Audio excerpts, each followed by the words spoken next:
అనగనగా ఒక అడవిలో బబ్లు తన స్నేహితులైన కోతి డేగలతో జీవిస్తూ ఉన్నాడు. బబ్లు ఒక ప్రమాదంలో తల్లిదండ్రుల నుండి తప్పిపోవటం వల్ల ఆ అడవిలో ఒంటరిగానే జీవిస్తూ కొంతకాలానికి కోతి డేగలతో స్నేహం చేశాడు. ఒకరోజు ఉదయాన్నే సూర్యుని కిరణాలు గుహలోకి ప్రవేశిస్తుండగా నిద్రలోంచి మేల్కొన్నాడు బబ్లు. కళ్ళు తెరిచి ఎదురుగా ఉన్న హనుమంతుని విగ్రహానికి నమస్కరించాడు. అప్పటికే అతని నేస్తాలు కోతి డేగా మేల్కొని అతనికి రెండు వైపులా కూర్చుని ఉన్నాయి. బబ్లు తమ వైపు చూడగానే శుభోదయం అన్నట్టుగా ఉత్సాహంగా తలలూపాయి. ఇవాళ అయ్యవారు వస్తారు, పదండి. త్వరగా స్నానం చేశారు. చుట్టుపక్కల ఉన్న చెట్ల నుండి జామ, బొప్పాయి, సపోటా, అరటిపళ్ళు, ఈతకాయలు, చింతకాయలు, మామిడికాయలు కోసి గుహకు తీసుకొని వచ్చారు. వాటిని హనుమంతుని విగ్రహం ముందు పెట్టి నమస్కరించారు. ఇంతలో చేతి సంచి పట్టుకొని అక్కడికి వచ్చారు గురువు. ముగ్గురు ఆయన కాళ్లకు నమస్కరించారు. ఆంజనేయుడు ముందు పెట్టిన పళ్ళు, కాయలు ఆయనకిచ్చారు. మీ ముగ్గురిని అభినందిస్తున్నాను. ఇదిగో ఈ అటుకులు, బెల్లం, బఠానీళ్లు, జంతికలు, వేరుశెనగుండలు, పెరుగన్నం తీసుకోండి. దాదాపు 2 సంవత్సరాల నుండి గురువులు వచ్చి పాఠాలు చెబుతుండడం వలన ఆయన భాషను అర్థం చేసుకోగలుగుతున్నాడు బబ్లు. కానీ కోతి డేగా వారి జాతి కాకపోవటం వల్ల ఆ పాఠాలు భాష అర్థమైనా మాట్లాడలేకపోతున్నాయి. ఆనాడు భూగోళం, చరిత్ర, సాంఘిక శాస్త్రాలు, గణితం మొదలైన వివిధ విషయాలు బోధించి గురువుగారు, బబ్లు, భుజబలం కంటే బుద్ధిబలం గొప్పది. ఉదయాన్నే లేవగానే దేవుణ్ణి పూజించినట్లు అప్పుడప్పుడు నీ శక్తియుక్తులతో ఒక గొప్ప కార్యం చేయాలి అని ప్రబోధించి పళ్ళు, కూరగాయలు తీసుకుని తన పల్లెకు తిరిగి బయలుదేరాడు గురువు. ఆయన్ని కొంత దూరం సాగనంపి ఓ మర్రి చెట్టు దగ్గర ఆగిపోయారు కోతి, డేగా మరియు బబ్లు. ఇంతలో దండోరా వేస్తున్నట్టు ఎక్కడి నుంచో డప్పు చప్పుడు వినిపించింది. ముగ్గురు మర్రి చెట్టు పైకి ఎక్కి చిటారు కొమ్మ మీదికెళ్లి నలువైపులా చూశారు. దూరంగా ఒక కొండ మీద రాక్షసుల్లాంటి కొండజాతి పురుషులు డప్పులు వాయిస్తూ, కొండ కోణంలో ఉన్న ప్రజల్లారా, ఓ ఖడ్గమృగం మన పరిసర ప్రాంతాల్లో తిరుగుతూ జంతువులని, మనుషుల్ని తినేస్తోంది. ఈ చుట్టుపక్కల ఉన్న వేటగాళ్ళు ఎవరన్నా ఈ గూడెం వచ్చి ఆ ఖడ్గమృగాన్ని చంపితే మా వీరగూడెం ధర 1000 వరహాలు బహుమతిగా ఇస్తారు అని చాటింపు వేశారు. ఆ చాటింపు విని, పదండి, ఆ ఖడ్గమృగం ఎక్కడుందో తెలుసుకుందాం. ముగ్గురు రాక్షసుల్లా ఒళ్ళు బలిసిన ఆ పహిల్వాన్ల దగ్గరకు వెళ్లారు.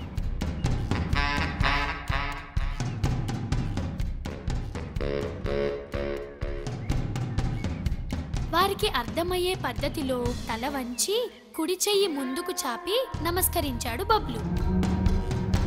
వారి మధ్యలో గండ్రగొడ్డలి పట్టుకొని ఏనుగులా ఉన్న ఒక వ్యక్తితో, కొండదొర, ఖడ్గమృగం ఎక్కడుంది? దేనికి? దాంతో ఆడుకుంటావా? దానిని చంపేస్తాను, నిలువునా చీరేస్తాను. చిన్నప్పటి నుంచి కసరత్తులు చేసి ఏనుగుల్లా శరీరాలు పెంచిన మేమే దానికి భయపడి ఏమీ చేయలేకపోతున్నాం. వేలడంత లేవు, నువ్వు భయంకరమైన ఆ ఖడ్గమృగాన్ని చంపుతావా? ఇంకా కొన్నాళ్ళైనా బతకాలనుకుంటున్నావా, లేక ఇవ్వాలే చావాలనుకుంటున్నావా? పోరా పో. కొండదొర తప్ప మిగిలిన వాళ్ళంతా రకరకాలుగా హేళన చేస్తూ పకపకా నవ్వారు. ఆపండి మీ నవ్వు. చటుక్కున అంతా నవ్వు ఆపి అతన్ని చూస్తూ నిలబడిపోయారు. దొర, ఆ ఖడ్గమృగాన్ని చంపడానికి మీ కండబలం చాలదు. నాకు ఒక్క అవకాశం ఇచ్చి అది ఎక్కడుందో చెప్పండి, దాన్ని చంపి పారేస్తాను. 1000 వరహాలకి ఆశపడి దాంతో పోరాడాలి అనుకుంటున్నావా? నాకు వరహాల మీద ఆశ లేదు. మీలాంటి కుర్రోడ్ని చూస్తే రెప్పపాటు కాలంలో చప్పలించి తినేస్తుంది ఆ ఖడ్గమృగం. చావుకు నేను భయపడను. జంతువుల్ని, ప్రజల్ని చంపి తింటున్న ఆ మృగాన్ని చంపి ప్రజలకు మేలు చేస్తాను, లేదా నేను దానికి ఆహారం అవుతాను. శభాష్ బుల్లోడా, నీకు వరహాల మీద ఆశ లేదు, చావంటే భయం లేదు. నీ మంచి బుద్ధిని మనోధైర్యాన్ని మెచ్చుకుంటున్నాను. కానీ ఆ ఖడ్గమృగంతో పోరాడుతూ నువ్వు చచ్చిపోతే మేము మాత్రం బాధ్యులం కాము. సై అయితే మాతో రా. గండ్రగొడ్డలి ఊపుకుంటూ బయలుదేరాడు దొర. అతని అనుచరులు బబ్లు, కోతి, డేగా అతన్ని చూసి అనుసరించాయి.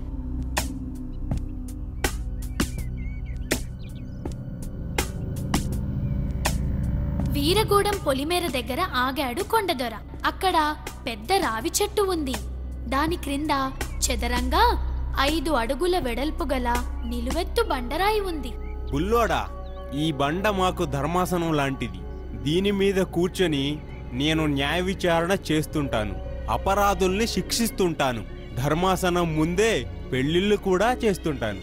ఈ వీరగూడెంకు చెందిన మంచి చెడ్డలన్నీ ఇక్కడే జరుగుతుంటాయి.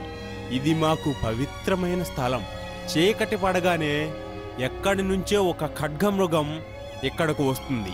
ఇక్కడ ఆహారం దొరక్కపోతే గూడెంలోకి వస్తుంది. గత 2 మాసాల్లో ఎన్నో పశువుల్ని, ఎంతో మంది మనుషుల్ని అది తినేసింది. పరిస్థితి వివరంగా చెప్పాడు దొర. దొరా, ఖడ్గమృగం వచ్చేలోపు మీరు నాకు 2 సహాయాలు చేయాలి. ఏమిటవి? మొదటిది, ఈ రాతి బండకు రంధ్రాలు చేసి వాటిలో గుణపాలు, శూలాలు అమర్చాలి. వాటి మొనలన్నీ అడుగు పొడుగున ముందుకు వచ్చి ఉండాలి. ఓ గొంగలితో రాతి బండను పైనుండి కింది వరకు కప్పాలి. రెండవది, ఇక్కడ శ్మశానంలో బావిలా లోతుగా గొయ్యి తవ్వించాలి. ఆ గోతి పైన ఓ చాప పరిచి ఉంచాలి. అంతే. అతను ఈ ఏర్పాట్లు ఎందుకు చేయమన్నాడో అర్థం కాకపోయినా గూడెంలోని కొందరు యువకుల్ని పిలిపించి వెంటనే పని ప్రారంభించాడు దొర. కొందరు శ్మశానంలో గొయ్యి త్రవ్వి పైన చాప పరిచారు. మరికొందరు రాతి బండలో గుణపాలు, శూలాలు ఇమిడ్చి పైన గొంగలి కప్పారు.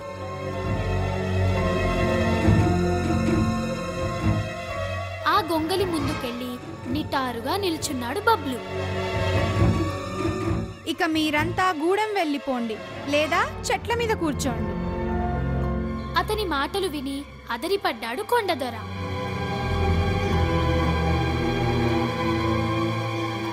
బుల్లోడా, నీకు పిచ్చా?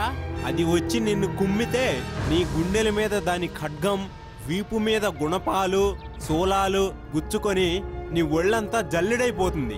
తప్పుకో. ఇంతలో చెట్టు మీద కోతి, డేగా కిచకిచమని శబ్దం చేస్తూ ఖడ్గమృగం వస్తున్నట్లుగా సైగ చేశాయి.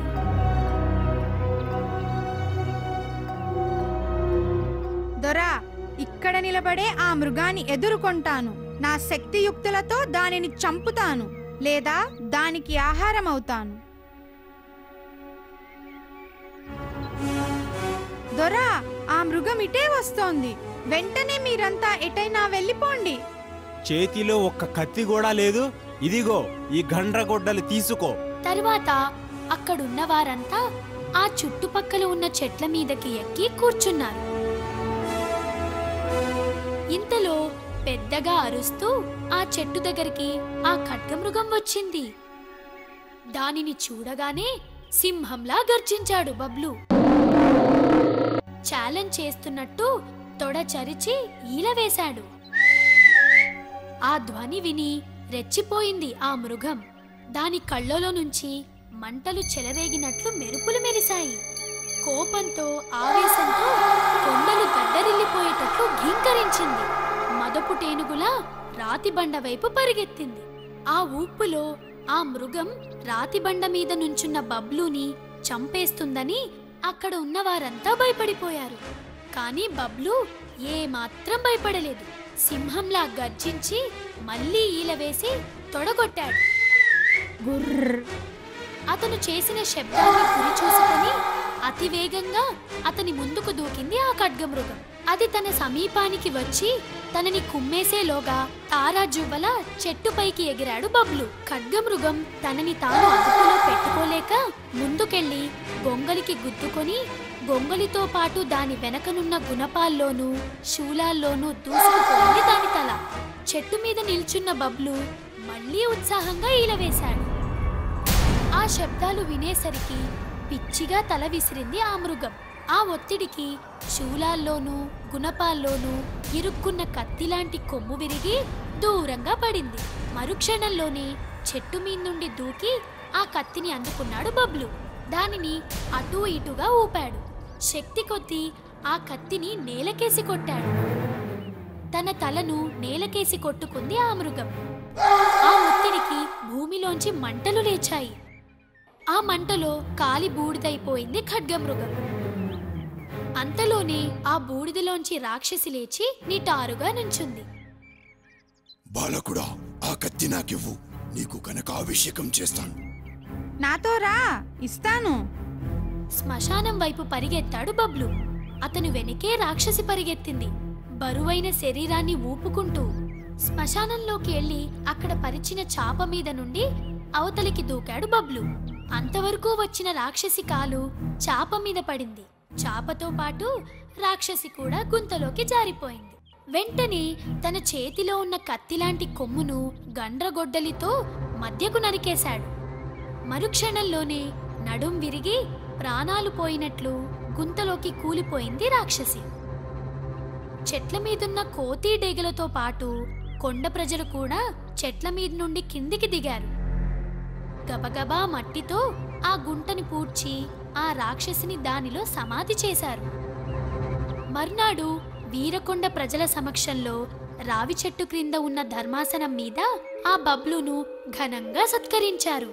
అతని కోసం పట్టణం నుండి తెప్పించిన బట్టలు, పెద్ద పాత్రలో తినుబండారాలు, 1000 వరహాలు బహుకరించారు. అక్కడున్న వారికి చేతులెత్తి నమస్కరించాడు బబ్లు. పెద్దలందరికీ నా నమస్కారాలు. ఈ అడవుల్లో పిశాచాలు మారురూపాల్లో తిరుగుతున్నాయని ఒకప్పుడు మా గురువుగారు చెప్పారు. ఖడ్గమృగం గురించి కొండదొర వివరించగానే అది రాక్షసే అయ్యుంటుందని ఊహించాను. అందుకే గుణపాలతో శూలాలతో ఈ రాతి బండను ఓ ఆయుధంలా చేయించాను. ఒకవేళ దానిని ఇక్కడ చంపడానికి వీలు కాకపోతే శ్మశానంలోకి తీసుకువెళ్లి గోతిలోకి తోసివేద్దామనుకున్నాను. నేను ఊహించినట్లే ఈ గుణపాల్లోకి చిక్కుకుంది. తన నుదిటి మీద ఉన్న కత్తిలాంటి కొమ్ము నా చేతికి దొరికేసరికి రాక్షసిలా తన నిజ స్వరూపాన్ని దాల్చింది. కొమ్ము ఇవ్వమని ప్రాధేయపడింది. ఎందుకంటే దాని ప్రాణం ఆ కొమ్ములోనే ఉంది. చివరకు దాన్ని శ్మశానంలో కప్పిపెట్టి మనం జయించాం. ఆ రాక్షసి భారీ నుండి పశువుల్ని, ప్రజల్ని రక్షించగలిగాం. చాలా సంతోషం. మీరిచ్చిన బట్టలు, తినుబండారాలు తీసుకువెళ్తాను. కానీ నాకీ వరహాలతో పని లేదు కనుక ఇక్కడ సమావేశమైన వీరకొండ వాసులు ఒక్కొక్కరు 10 వరహాలు తీసుకోండి అని పళ్ళెం ముందుకు చాపాడు. అక్కడున్న వాళ్ళంతా కొండదొర వంక చూశారు. వయసు చిన్నదైనా బబ్లు మనసు పెద్దది, బుద్ధి మహా గొప్పది. అతని ఇష్టమే నా ఇష్టం, తీసుకోండి.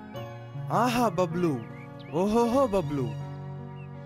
బబ్లూని అభినందించి పల్లెల్లోని వరహాలు తీసుకున్నారు అక్కడున్న ప్రజలు.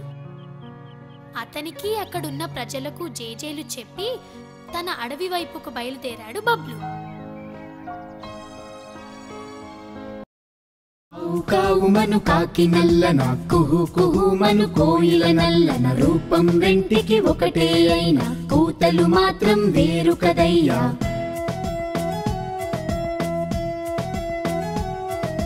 కారు కూతలే కాకి గోల, తీయని పాటలు కోయిల జోల, కూవని పిలిచి. అనగనగా ఒక అడవిలో బబ్లు తన స్నేహితులైన కోతి డేగలతో జీవిస్తూ ఉన్నాడు. బబ్లు ఒక ప్రమాదంలో తల్లిదండ్రుల నుండి తప్పిపోవటం వల్ల ఆ అడవిలో ఒంటరిగానే జీవిస్తూ కొంతకాలానికి కోతి డేగలతో స్నేహం చేశాడు. ఒకరోజు ఉదయాన్నే సూర్యుని కిరణాలు గుహలోకి ప్రవేశిస్తుండగా నిద్రలోంచి మేలుకున్నాడు బబ్లు. కళ్ళు తెరిచి ఎదురుగా ఉన్న హనుమంతుని విగ్రహానికి నమస్కరించాడు. అప్పటికే అతని నేస్తాలు కోతిడేగా మేల్కొని అతనికి 2 వైపులా కూర్చుని ఉన్నాయి. బబ్లు తమ వైపు చూడగానే శుభోదయం అన్నట్టుగా ఉత్సాహంగా తలలూపాయి. ఇవాళ అయ్యవారు వస్తారు, పదండి. త్వరగా స్నానం చేశారు. చుట్టుపక్కల ఉన్న చెట్ల నుండి జామ, బొప్పాయి, సపోటా, అరటిపళ్ళు, ఈతకాయలు, చింతకాయలు, మామిడికాయలు కోసి గుహకు తీసుకొని వచ్చారు. వాటిని హనుమంతుని విగ్రహం ముందు పెట్టి నమస్కరించారు. ఇంతలో చేతి సంచి పట్టుకొని అక్కడికి వచ్చారు గురువు.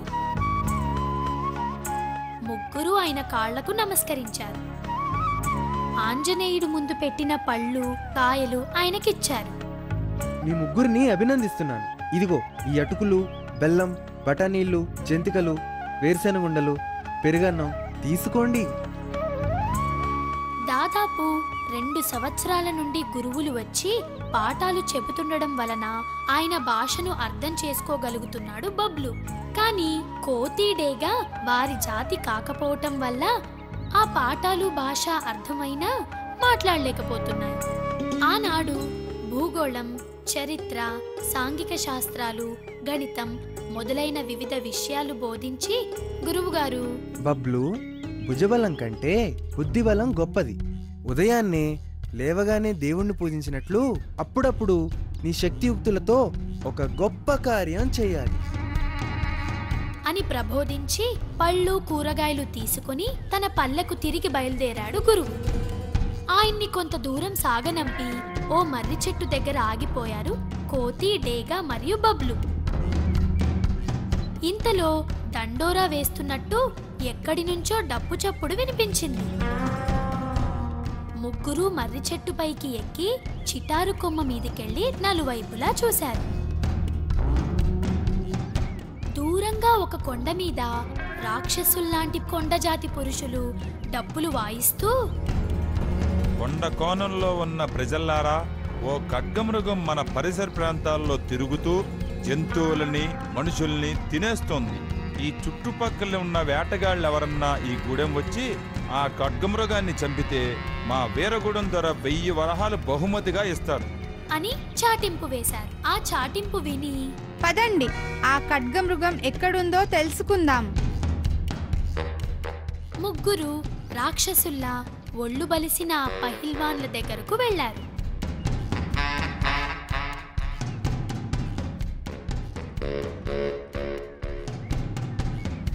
వారికి అర్థమయ్యే పద్ధతిలో తల వంచి కుడి చెయ్యి ముందుకు చాపి నమస్కరించాడు బబ్లు. వారి మధ్యలో గండ్రగొడ్డలి పట్టుకొని ఏనుగులా ఉన్న ఒక వ్యక్తితో, కొండదొర, ఖడ్గమృగం ఎక్కడుంది? దేనికి? దాంతో ఆడుకుంటావా? దానిని చంపేస్తాను, నిలువునా చీరేస్తాను. చిన్నప్పటి నుంచి కసరత్తులు చేసి ఏనుగుల్లా శరీరాలు పెంచిన మేమే దానికి భయపడి ఏమీ చేయలేకపోతున్నాం.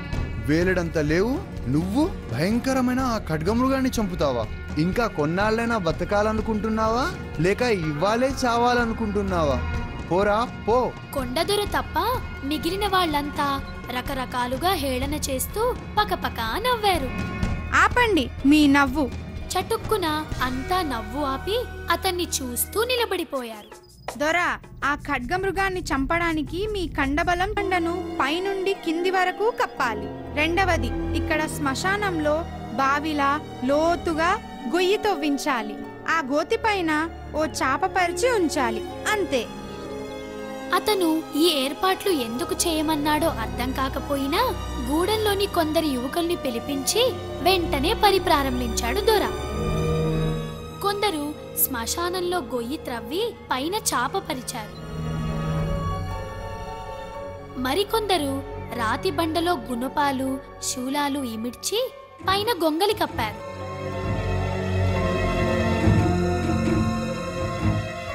ఆ గొంగలి ముందుకెళ్లి నిటారుగా నిల్చున్నాడు బబ్లు. ఇక మీరంతా గూడెం వెళ్ళిపోండి, లేదా చెట్ల మీద కూర్చోండి. అతని మాటలు విని అదరిపడ్డాడు కొండదొర.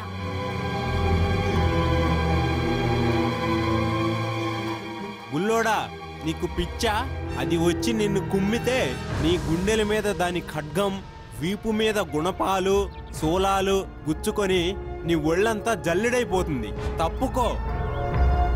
ఇంతలో చెట్టు మీద కోతీడేగా కిచకిచమని శబ్దం చేస్తూ ఖడ్గమృగం వస్తున్నట్లుగా సైగ చేశాయి.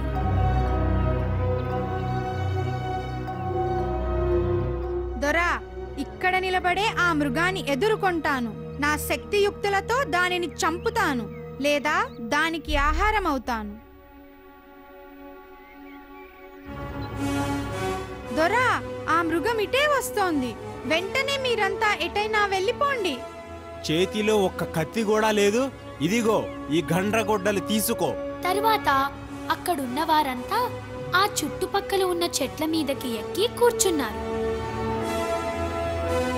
ఇంతలో పెద్దగా అరుస్తూ ఆ చెట్టు దగ్గరికి ఆ ఖడ్గమృగం వచ్చింది. దానిని చూడగానే సింహంలా గర్జించాడు బబ్లు.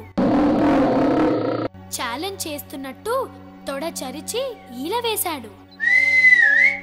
ఆ ధ్వని విని, చాలదు, నాకు ఒక్క అవకాశం ఇచ్చి అది ఎక్కడుందో చెప్పండి. దాన్ని చంపి పారేస్తాను. 1000 వరహాలకి ఆశపడి దాంతో పోరాడాలి అనుకుంటున్నావా? నాకు వరహాల మీద ఆశ లేదు. మీలాంటి కుర్రోడ్ని చూస్తే రెప్పపాటు కాలంలో చప్పలించి తినేస్తుంది ఆ ఖడ్గమృగం. చావుకు నేను భయపడను. జంతువుల్ని, ప్రజల్ని చంపి తింటున్న ఆ మృగాన్ని చంపి ప్రజలకు మేలు చేస్తాను, లేదా నేను దానికి ఆహారం అవుతాను.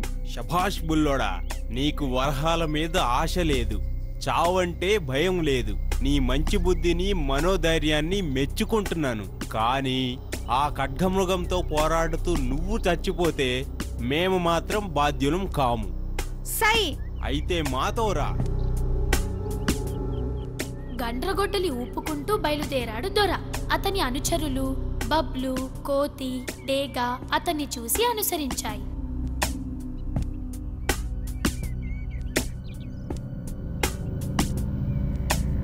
వీరగూడెం పొలిమేర దగ్గర ఆగాడు కొండదొర. అక్కడ పెద్ద రావి చెట్టు ఉంది. దాని క్రింద చదరంగా 5 అడుగుల వెడల్పు గల నిలువెత్తు బండరాయి ఉంది. బుల్లోడా, ఈ బండ మాకు ధర్మాసనం లాంటిది. దీని మీద కూర్చొని నేను న్యాయ విచారణ చేస్తుంటాను, అపరాధుల్ని శిక్షిస్తుంటాను. ధర్మాసనం ముందే పెళ్లిళ్ళు కూడా చేస్తుంటాను. ఈ వీరగూడెంకు చెందిన మంచి చెడ్డలన్నీ ఇక్కడే జరుగుతుంటాయి. ఇది మాకు పవిత్రమైన స్థలం. చీకటి పడగానే ఎక్కడి నుంచో ఒక ఖడ్గమృగం ఇక్కడకు వస్తుంది. ఇక్కడ ఆహారం దొరక్కపోతే గూడెంలోకి వస్తుంది. గత 2 మాసాల్లో ఎన్నో పశువుల్ని, ఎంతో మంది మనుషుల్ని అది తినేసింది. పరిస్థితి వివరంగా చెప్పాడు దొర. దొరా, ఖడ్గమృగం వచ్చేలోపు మీరు నాకు 2 సహాయాలు చేయాలి. ఏమిటవి? మొదటిది, ఈ రాతి బండకు రంధ్రాలు చేసి వాటిలో గుణపాలు, శూలాలు అమర్చాలి. వాటి మొనలన్నీ అడుగు పొడుగున ముందుకు వచ్చి ఉండాలి. ఓ గొంగలితో రాతి రెచ్చిపోయింది ఆ మృగం. దాని కళ్ళలో నుంచి మంటలు చెలరేగినట్లు మెరుపులు మెరిశాయి. కోపంతో, ఆవేశంతో కొండలు గడ్డరిల్లిపోయేటట్లు ఘీంకరించింది. మదపు టేనుగులా రాతిబండ వైపు పరిగెత్తింది. ఆ ఊపులో ఆ మృగం రాతిబండ మీద నుంచున్న బబ్లూని చంపేస్తుందని అక్కడ ఉన్న వారంతా భయపడిపోయారు. కానీ బబ్లూ ఏమాత్రం భయపడలేదు. సింహంలా గర్జించి మళ్లీ ఈల వేసి తొడగొట్టాడు. గుర్ర్. అతను చేసిన శబ్దాన్ని గురి చూసుకొని అతివేగంగా అతని ముందుకు దూకింది ఆ ఖడ్గమృగం.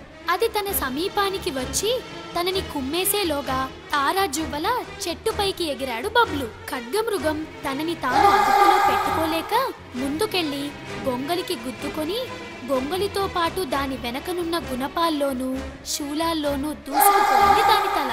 చెట్టు మీద నిల్చున్న బబ్లు మళ్లీ ఉత్సాహంగా ఈలవేశాడు. ఆ శబ్దాలు వినేసరికి పిచ్చిగా తల విసిరింది ఆ మృగం. ఆ ఒత్తిడికి శూలాల్లోనూ గుణపాల్లోనూ ఇరుక్కున్న కత్తిలాంటి కొమ్ము విరిగి దూరంగా పడింది. మరుక్షణంలోనే చెట్టు మీదుండి దూకి ఆ కత్తిని అందుకున్నాడు బబ్లు. దానిని అటూ ఇటుగా ఊపాడు. శక్తి కొద్దీ ఆ కత్తిని నేలకేసి కొట్టాడు. తన తలను నేలకేసి కొట్టుకుంది ఆ మృగం. ఆ ఒత్తిడికి భూమిలోంచి మంటలు లేచాయి. ఆ మంటలో కాలి బూడిదైపోయింది ఖడ్గమృగం.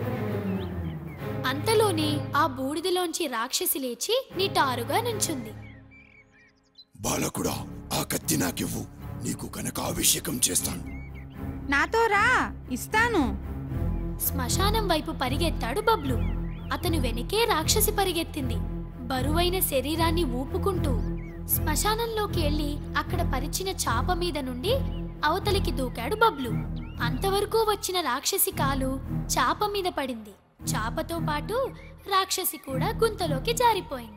వెంటనే తన చేతిలో ఉన్న కత్తిలాంటి